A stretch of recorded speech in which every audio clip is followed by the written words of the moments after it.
Well, let's jump right into the Seattle offense then with Who's Eating Good, served by Applebee's, because we're starting with Geno Smith here, guys, because right now, Geno Smith coming off a monster performance on Thursday Night Football against the Cowboys. Yeah. Oh, yeah.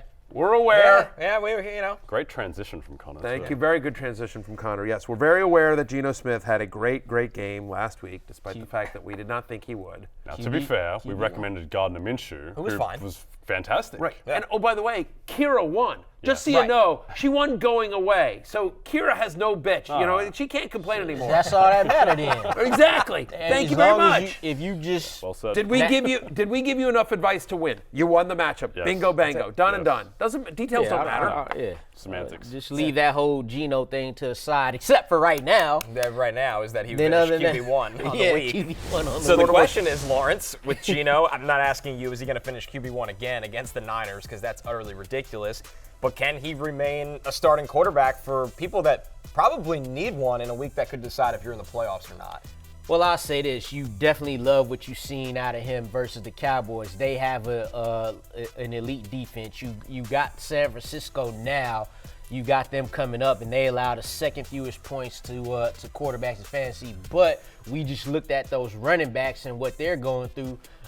If they don't have neither Kenneth Walker or Zach Charbonnet, and we get the DJ Dallas show, we may see some more throwing. We saw Jalen Hurts, even though the Eagles got bullied in that game, you saw Hurts have a good fantasy day because he was able to throw the ball, get those points in garbage time. So you could see that from Geno Smith. And then the week after that, they have the Eagles, who just got lit up by the Niners. So there's some hope there. You would like better options, but for this week, I actually kind of like them. Yeah, you know what? I agree with Lawrence, right? I mean, so opponents against San Francisco pass at the second highest rate in the NFL. And so, to your point, Eagles were getting their butts kicked, and yet still Jalen Hurts was able to put up points here. And so Geno Smith, as a 10.5-point underdog, as we sit here on Wednesday, is probably going to have to throw, especially as if Lawrence mentions the running game isn't there, whether it's banged up or just ineffective against the Niners. Geno's going to have to throw. He's had at least 35 dropbacks in 4 straight games. And in the 6 games this year in which he's had at least 36 pass attempts, he's averaging 19.6 fantasy points per game. So I'm at QB 13. I'm as a borderline QB1, QB2, sort of right there in that range. Low-end QB1, high-end QB2, depending on your options. But I think Lawrence and I are on the same page here in terms of, usable this week. You might see San Francisco and be like, oh, boy.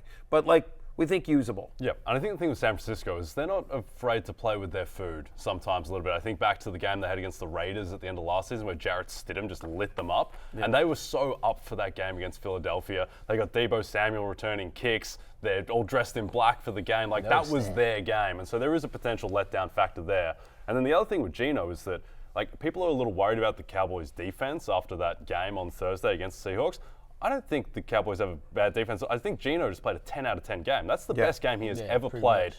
He was magnificent. And the big thing to me there is that the emergence of JSN completely changes that offense. Because now so few teams in the NFL have 3 above-average wide receivers, and that's what Geno Smith has to work with now. That's the key, Jay, is that JSN is such a threat underneath. We saw it open up over the top for DK Metcalf. Right. And if you're wondering about Tyler Lockett, we are going to talk about him today on Keep It Open or Close It Out. So stick with us there. We'll move to our next player. They've also had, by the way, Seahawks, they play the Thursday night game. They've had 10 days to prepare for this game. They definitely need every bit of that rest right now, that roster. That line, that spread has gone down from Niners 12.5 to Niners 10.5. So some momentum. I think the Seahawks, this is season on the line stuff for them. They need to win one of these next 2 games against San Francisco or Philadelphia, or they're pretty much done. It's going to be a better game than what people think.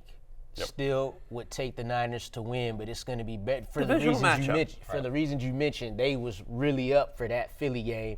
It's going to come down to it. Last thing on this too is that you're worried about the Niners' elite pass rush against Seattle's O-line, and they always destroy the Seattle O-line.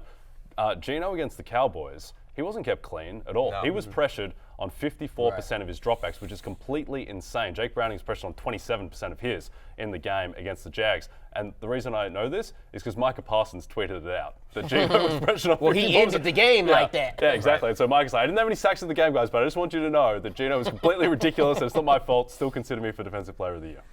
Our next player here, De'Von Achane against the Titans. He comes in, Barry, for you as a top 10 play this week. RB8 for Achane. And we talked earlier in the week how his production last week. He had the 2 touchdowns. Yep. It felt like a lot of his snaps were when the Dolphins were playing with a lead in the second half, but that's what they often do anyway. I mean, that's the point, right? I mean, they're almost 2 touchdown favorites over the Titans this week. And so when they're up big, like they keep crushing, right? I mean, so it's 13. They're 13-point favorites as well. He's had 4 games this year, which he's seen 10 touches. And certainly given that he's fully healthy and they're favored big, he should see at least 10 touches against the Titans. Okay. Well, in every game this year where he's seen at least 10 touches, there's 4 of them, he's scored at least 21 fantasy points. He's gotten at least 3 red zone touches in every one of those games. He has at least a 14% target share in all those games. So the red zone work, the fact that we expect the Miami Dolphins to score quite a bit in this game as well. It's a Monday night game. It's one of the 2 Monday night games, so you'll see that there as well. But yeah, man. I mean, I don't know that. The only argument against Achane is injury concern, that he leaves the game early, but clearly the usage he got last week in the second half in a blowout win against the Commanders shows you he's fully healthy as well, and so you got to start De'Von Achane. Like, I have both him and Mostert inside my top 20, but I prefer Achane just in terms of the explosiveness. He's fresher. He looks more explosive than Mostert as well. It seems like he has a better nose for the end zone, as insane as that is, because Mostert seems to get in. He's my running back 8 this week. Yeah, he's inside my top 10 as well, and Raheem Mostert inside my top 20. Mostert did lead the first half. He had 12 touches, and Achane had 5 before Achane went on this long run. Like, he had 11 carries in the fourth quarter. 8 came on the last drive. He was coming back from the injury. I think they wanted to see, like, hey, is he really back? So he had 21 touches. That's the most he's had in the game since week 3 when he ran for over 200 yards. But like you said, if they have a split, if they split the touches down the middle, I want De'Von Achane because he's the one we know could take it any play. Yep. Yeah. So a couple things. One, he's still fast. That's clear. He is healthy. And yes, he seems to be a bit more of an injury risk than your average running back, but everyone's an injury risk. We are all injury risks. So you cannot control for that. Yeah. And then secondly, the bigger thing I think, particularly relevant for this game where, as you mentioned, Matthew, the Dolphins are 13-point favorites. They weren't resting Achane down the stretch with a big lead. They were resting Mostert because Mostert is the guy who I think is the real injury risk because he gets hurt every single year. Yeah. And I think that Achane, particularly because he's missed time, I think they want to get him involved in the rhythm of the offense. And look, it's a good Titans run defense, but it's not your older brother's Titans run defense. It's not the unit it was a couple years ago. They'll have way too many opportunities to score. That's why it doesn't matter if the Titans have a run defense, right? Because they'll get down there inside the 10, and they have no problems running the football with either one of these guys. We've talked about this with adequate defenses that have young, struggling quarterbacks. They're just on the field so much that eventually the floodgates are going to open in the second half, and that could happen in Tennessee just off of fatigue. Right. So, Right. Our last player here, JaMarr Chase against the Colts. He comes in as a top 10 play for Barry this week, Jay, wide receiver 8. Yeah. Good news that we saw without Joe Burrow, JaMarr Chase can still be a viable wide receiver 1 with how precise Jake Browning was. Yep. I think the key with Chase is the type of receiver he is. We think of him as,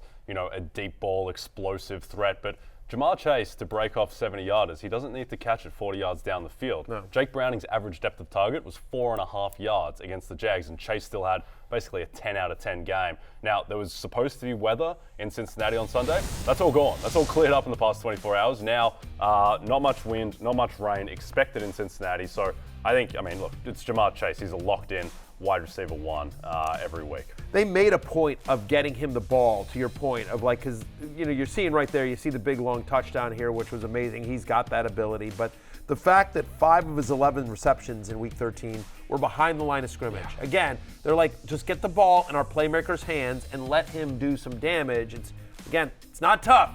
Get the ball in your best player's hands, whether it's JaMarr Chase or Josie. The Josie effect. Right, the Josie factor, exactly. So he's now had 80 or more receiving yards in back-to-back games with Jake Browning, 29% target share with Browning under center as well. T. Higgins is back, yes, but this offense starts and ends with JaMarr Chase. So going against the Colts, he's my wide receiver 8 this week, locked in as a wide receiver 1. Doesn't matter who's getting him the ball. And give credit where credit's due. Jake Browning looked good on Monday night. Yeah, and he wasn't just a yak merchant either. Even though it was he was making very pristine throws. This ain't his first time playing in big games. Like, dude was in the college football playoffs. Right. Like, and some people, like you might The know more about anti-Florida this. State. Some people might feel kind of that he did himself an injustice by staying for his senior year because of how he balled out so early. So he just had he came in mid-game versus the Ravens. We still got a touchdown out of JaMarr Chase, so he scored 2 out of the 3 times that he's had him. So I would be starting JaMarr Chase and really feeling very little difference at this point than if it was with Joe Burrow. Yep. So, Connor, I'm interested for your thoughts on Browning and how he does under pressure in particular, because the Jags have no pass rush outside of Josh Allen. They would if they had Aiden Hutchinson instead of Trayvon Walker, but they don't. So they don't have a pass rush. Like I said before, 27% of his dropbacks are pressure. That is very low. Now, he really struggled under pressure against the Steelers and the Ravens, who have much better pass rushes. The Indianapolis Colts, don't know how it's happened, but they have a good pass rush all of a sudden. Ebukam's had a great year. DeForest Buckner, Kwity Paye. Do you think that he is going to struggle under more pressure?